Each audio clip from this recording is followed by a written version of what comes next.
అదరగొట్టే కారం రంగు రుచి ఆచి కారం పొడి. బంగాళాఖాతంలో కొనసాగుతున్న తీవ్ర అల్పపీడనం ఇవాళ వాయుగుండంగా మారనుంది.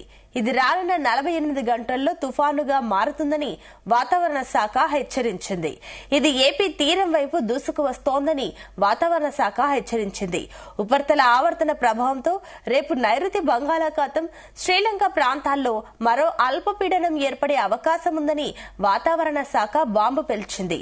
ఈ పరిస్థితుల ప్రభావంతో నేడు ప్రకాశం, నెల్లూరు, కడప, అన్నమయ్య, చిత్తూరు, తిరుపతి జిల్లాల్లో మోస్తరు వర్షాలు పడతాయని పేర్కొంది.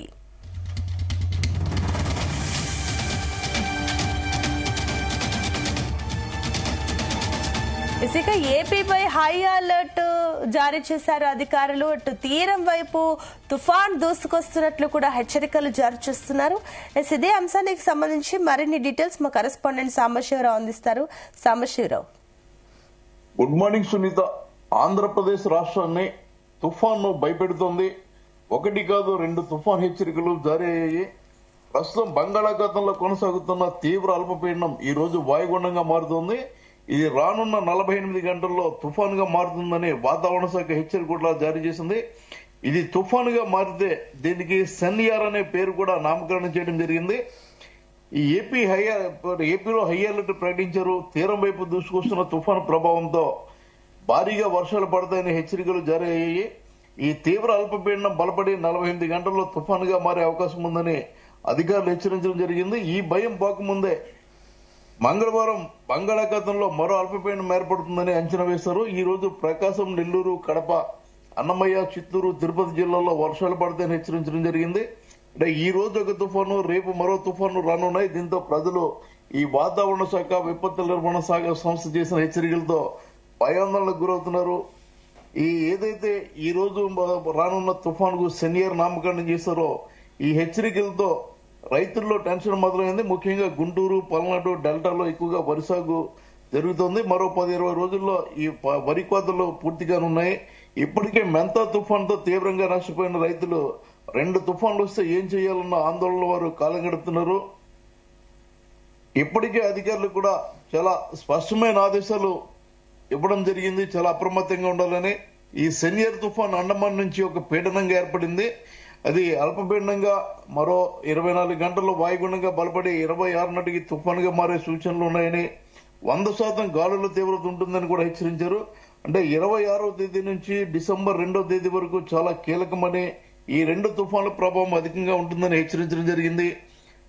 తమిళనాడు, చెన్నై, ఆంధ్రప్రదేశ్, నెల్లూరు, కాకినాడ మధ్య ఒడిశా, పశ్చిమ బెంగాల్, బంగ్లాదేశ్ ఎక్కడైనా తీరాన్ని దాటొచ్చని చెప్తున్నారు. తుఫాను వల్ల ఆస్తి నష్టం, ప్రాణ నష్టం, రోడ్లపై ఉన్న చెట్ల వల్ల కలిగే అవకాశం ఉన్నందున ఈ చెట్లు ఏదైనా ప్రమాదకరంగా ఉంటే తొలగించాలని ఇప్పటికే అధికారులు ఆదేశాలు జారీ చేశారు. అయితే అక్టోబర్ చివరి వచ్చిన మంతా తుఫాన్ ఎఫెక్ట్ ఇంకా ప్రభావం నుంచి ప్రజలు కోలుకోలేదు. ఇలాంటి నేపథ్యంలో 2 తుఫాన్లు వస్తే ఏం చేయాలన్నది ఆందోళనలో కూడా అధికారులు ఉన్నారు. ముఖ్యంగా ఈ తుఫాన్ ఎక్కడ తీరం దాటుతుందనే దానిపై ఇంకా క్లారిటీ అయితే లేదు. అక్టోబర్ లో వచ్చే తుఫాన్లను అంచనా వేయగలం తప్ప నవంబర్ లో వచ్చే తుఫాన్ను అంచనా వేయడం కష్టం. కాకపోతే సమయం దగ్గరకు వచ్చాక తీరాన్ని దాటే సూచనలు కనిపిస్తాయని అధికార యంత్రాంగం చెప్పడం జరిగింది. ఈ నేపథ్యంలో రాష్ట్ర వ్యాప్తంగా ముఖ్యంగా తీర ప్రాంతంలో అలజడి నెలకొని ఉంది. మత్స్యకారులు వేటకు వెళ్లవద్దని ఇప్పటికే చెప్పడం జరిగింది. అదేవిధంగా రైతులు అప్రమత్తంగా ఉండాలి, ధాన్యాన్ని సేకరించుకుని దగ్గర పెట్టుకోమని చెప్పారు. ఇప్పుడిప్పుడే ధాన్యం కొనుగోళ్లు ప్రారంభమయ్యాయి. 17% వరకు తేమ ఉంటే మాత్రమే ధాన్యం కొనుగోలు కేంద్రాల్లో సీఎంఆర్ కింద దీన్ని కొనుగోలు చేస్తారు. దీంతో రైతులు ఇప్పటికే మిషన్లతో కూసిన ధాన్యానికి తేమ ఎక్కువగా ఉంటుంది కాబట్టి వాటిని రోడ్లపై ఆరబోయడం జరిగింది. దాన్ని ఇవాళ మధ్యాహ్నం నాటికి పూర్తిగా సురక్షిత ప్రాంతాలకు తరలించాలని అధికారులు కోరుతున్నారు.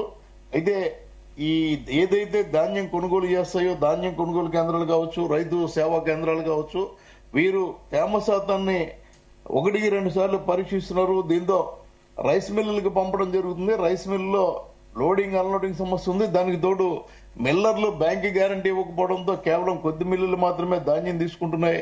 ఈ నేపథ్యంలో ప్రభుత్వం ఈ బ్యాంక్ గ్యారంటీని పక్కన పెట్టి ముందు తమ ధాన్యం తీసుకోవాలి, లేకపోతే చేతికొచ్చిన ధాన్యం పోతుందని కూడా రైతులు ఆందోళన వ్యక్తం చేస్తున్నారు. మెంతన్ తుఫాను కారణంగా గత నెల చివరి వారం నుంచి ఈ నెల మొదటి వారం వరకు కూడా రైతులు, మత్స్యకారులు చేనేత కార్మికులు కూలీలు తీవ్ర ఇబ్బందులు పడ్డారు. పనులు దొరికిన పరిస్థితి, పంట పూర్తిగా పోయిన పరిస్థితి. రాష్ట్ర ప్రభుత్వం మెంతాన్ తుఫాన్ లో ఇన్పుట్ సబ్సిడీ ప్రకటించింది, ఇప్పటి వరకు అది రాలేదు. అదేవిధంగా ఇప్పటికే ఏదైతే మెంతాన్ తుఫాన్ లో పంట పోయిందో దానికి క్రాప్ ఇన్సూరెన్స్ ఇవ్వాలని రైతులు కోరడం జరిగింది. కానీ అధికారులు మాత్రం గత 5 ఏళ్లలో ఎంత దిగుబడి వచ్చింది, ఈ సీజన్ లో ఎంత దిగుబడి వచ్చిందని చూసిన తర్వాత ఏదైనా దిగుబడి తగ్గితే మాత్రమే ఈ ఇన్పుట్ మన క్రాప్ ఇన్సూరెన్స్ వస్తుందని చెప్తున్నారు.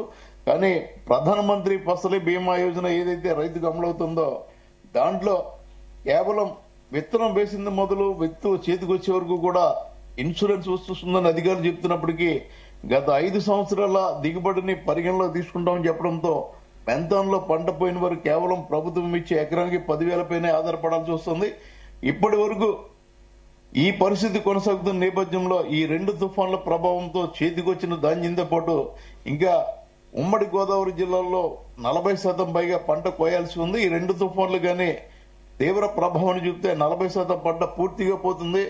అప్పుడు కూడా అధికారులు ఈ ప్రధానమంత్రి ఫసల్ బీమా యోజనలో ఇన్సూరెన్స్ మంజూరు చేస్తారా లేదన్నది కూడా అనుమానం వ్యక్తం చేస్తున్నారు. ఈ నేపథ్యంలో గ్రామ స్థాయి నుంచి జిల్లా స్థాయి అధికారులంతా కూడా క్షేత్రస్థాయి పర్యటన చేపట్టాలి.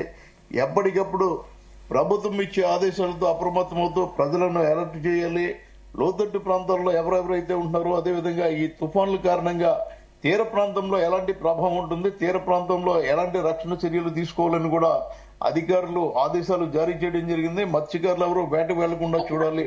ఎందుకంటే ఈ రోజు నుంచి డిసెంబర్ 2వ తేదీ వరకు చాలా కీలకం కాబట్టి ఈ 2 తుఫాన్ల వల్ల మత్స్యకారులు సముద్రంలో ఉంటే ఇబ్బందులు ఎదురయ్యే పరిస్థితి కాబట్టి వారు ఎవరు వేటకు వెళ్లకుండా చూడాలి. ఇప్పటికే వేటకు వెళ్లిన వారు ఎంతమంది, వారు ఎక్కడ ఉన్నారన్నది కూడా బోట్లకు అమర్చిన జియో ట్యాగ్ వల్ల అధికారులు గుర్తిస్తున్నారు. వాళ్ళకి వెనక్కి పిలిచే ప్రయత్నాలు చేస్తున్నారు. అదేవిధంగా ఎవరిని కూడా ఈ రోజు నుంచి వేటకు వెళ్లొద్దని ఆదేశాలు జారీ చేయడం జరిగింది. ముఖ్యంగా మెంతాన్ తుఫాన్ ప్రభావం రాష్ట్రంలోనూ అదేవిధంగా తెలంగాణలో కూడా తీవ్ర ప్రభావం చూపించింది. అదృష్టవశాత్తు అధికారులు తీసుకున్న ముందు జాగ్రత్త చర్యలతో ఎలాంటి ప్రాణ నష్టం జరగలేదు. ఇవాళ అదేవిధంగా రేపు సంభవించే తుఫాన్ల వల్ల వాయుగుండం అల్పపీడనాల వల్ల కూడా ఎలాంటి ప్రాణ నష్టం ఆస్తి నష్టం జరగకుండా చూడాలని అధికారులు అంచనా వేశారు. మొన్నటి తుఫాన్ కారణంగా ఈ చెట్లు పడిపోవడంతో పాటు రాష్ట్రంలో అత్యధికంగా విద్యుత్ స్తంభాలు నేలకొరిగాయి, విద్యుత్ పూర్తిగా నిలిచిపోయింది. ఇలాంటి నేపథ్యంలో ప్రభుత్వం ముందుగానే రాయలసీమ ప్రాంతంతో పాటు కలకత్తా నుంచి కూడా ప్రత్యేక కార్మికులను తీసుకొచ్చి స్తంభాలు పడిపోయిన గంటల వ్యవధిలోనే వాటిని తిరిగి కరెంటు పునరుద్ధరించి చర్యలు చేపట్టారు. అయినా 1-2 ప్రాంతాల్లో 2 రోజుల వరకు కూడా కరెంటు రాలేదు కాబట్టి మెంతాన్ తుఫాన్ లో ఎలాంటి జాగ్రత్తలు తీసుకున్నారు, ఆ జాగ్రత్తల సమయంలో ఎక్కడైనా అపశృతులు జరిగాయో అవన్నీ పరిగణలో తీసుకుని అంతే అలర్ట్ గా ఉండాలని కలెక్టర్లకు ఆదేశాలు అందాయి. కలెక్టర్లు ఎప్పటికప్పుడు అప్రమత్తం చేస్తున్నారు. కలెక్టర్లు, సబ్ కలెక్టర్లు, ఆర్డీఓలు, తహసీల్దార్లు, వీఆర్ఓలు వీరంతా కూడా ఇప్పటికే ప్రజలకు ఆదేశాలు ఇవ్వడం జరిగింది. ముఖ్యంగా రైతులు జాగ్రత్తగా ఉండాలి. సేకరించిన ధాన్యాన్ని సురక్షిత ప్రాంతాలకు తీసుకెళ్లాలి. ఎవరైతే తేమ శాతం కోసం రోడ్లపైన, కళ్ళాల్లోనూ లేదా మార్కెట్ కమిటీలో పెట్టారో వాటిని భద్రపరుచుకోవాలనే ఆదేశాలు కూడా ఇప్పటికే రైతాంగానికి అందింది. రైతు మాత్రం బిక్కుమంటూ కాలం గడుపుతున్న పరిస్థితి. ఆరుగాలం శ్రమించిన పంట చేతికి వచ్చేసరికి ఇలాంటి తుఫాన్లు పోతున్నాయనే ఆందోళన వారిలో నెలకొని ఉంది. అదేవిధంగా ఎక్కడైతే చేనేత కార్మికులు ఉన్నారో ముఖ్యంగా తీర ప్రాంతం వెంబడి ఉన్న చేనేత కార్మికులు మగ్గాల్లోకి నీళ్లు వెళ్లకుండా జాగ్రత్త తీసుకోవాలని కూడా అధికారులు సూచిస్తున్నారు. ఈ తుఫాను ముఖ్యంగా ఇవాళ వచ్చే తుఫాను కావచ్చు, రేపు అల్పపీడనంతో ఏర్పడుతున్న తుఫాను మరో 48 గంటల్లో ఇది కూడా తుఫానుగా మారుతుందని చెప్పిన నేపథ్యంలో ప్రతి ఒక్కరూ అలర్ట్ గా ఉండాలి.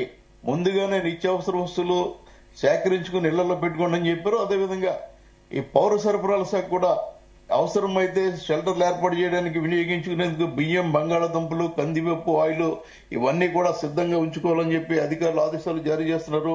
మెంతాన్ తుఫాను ప్రభావంతో మన రాష్ట్ర వ్యాప్తంగా కూడా పెద్ద ఎత్తున శిబిరాలు ఏర్పాటు చేసి వేలాది మందిని ఆ శిబిరాలకు తరలించారు. ఆ సమయంలో ప్రభుత్వం వారికి నిత్యావసర వస్తువులు ఇవ్వడం జరిగింది. అదేవిధంగా ఒక్కొక్కరికి 3,000 మందిన పరిహారాన్ని కూడా ఇచ్చారు. ఈ నేపథ్యంలోనే ఈ 2 తుఫాన్లను అధికారులు గట్టెక్కితే ఇక తుఫాన్లు రావనే ధైర్యాన్ని కూడా వ్యక్తం చేస్తున్నారు. ముఖ్యంగా అధికారులకు ఇప్పుడు ఇది పెద్ద సవాల్గా మారింది. ఈ రోజు నుంచి ఈ సెనియర్ తుఫాను ప్రభావం కనపడుతుంది.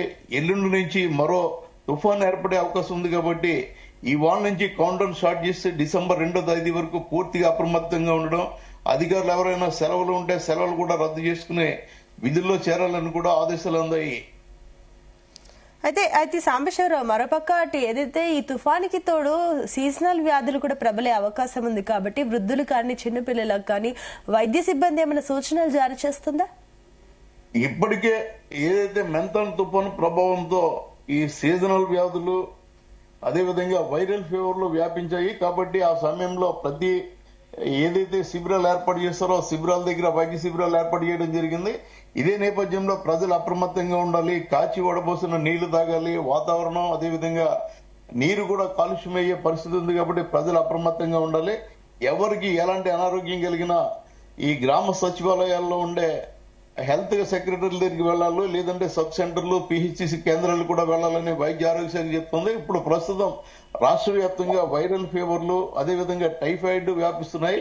ఈ విషయంలో మరింత జాగ్రత్తలు తీసుకోవాలి. ఎవరికి ఎలాంటి అనారోగ్య లక్షణం కనిపించినా అశ్రద్ధ చేయవద్దు. రేపటి రోజున వర్షాలు పడితే బయటికి రాని పరిస్థితి ఉంటుంది కాబట్టి ఇప్పటికే ఆశా వర్కర్లు ఏఎన్ఎంలు ఇళ్లకు వెళ్తున్నారు. ఎవరైతే అనారోగ్యంతో ఉన్నారో వారిని గుర్తించడం, వారికి మందులు ఇవ్వడం, అదేవిధంగా ఈ టైఫాయిడ్ పరీక్షలు కూడా చేస్తున్నారు.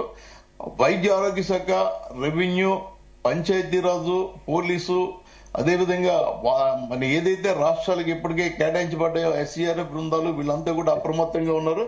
ఒకవేళ అవసరమైతే శిబిరాలు ఏర్పాటు చేస్తే శిబిరాల దగ్గర ప్రాథమిక వైద్యాన్ని కూడా అందుబాటులో ఉండే ఏర్పాట్లు చేస్తున్నారు. అదేవిధంగా రాష్ట్ర వ్యాప్తంగా 104 వాహనం ద్వారా వైద్య సేవలు అందిస్తున్నారు. కాబట్టి ఎక్కడికెక్కడ పరిస్థితులు గుర్తించి ఎవరైతే రోగులు ఉన్నారో వారికి ముందు జాగ్రత్తగానే వైద్యం అందించే ప్రక్రియ కొనసాగుతోంది. Sunitha, right, thank you Sambasiva Rao. తెరకొట్టే కారం రంగు రుచి ఆచి కారం పొడి.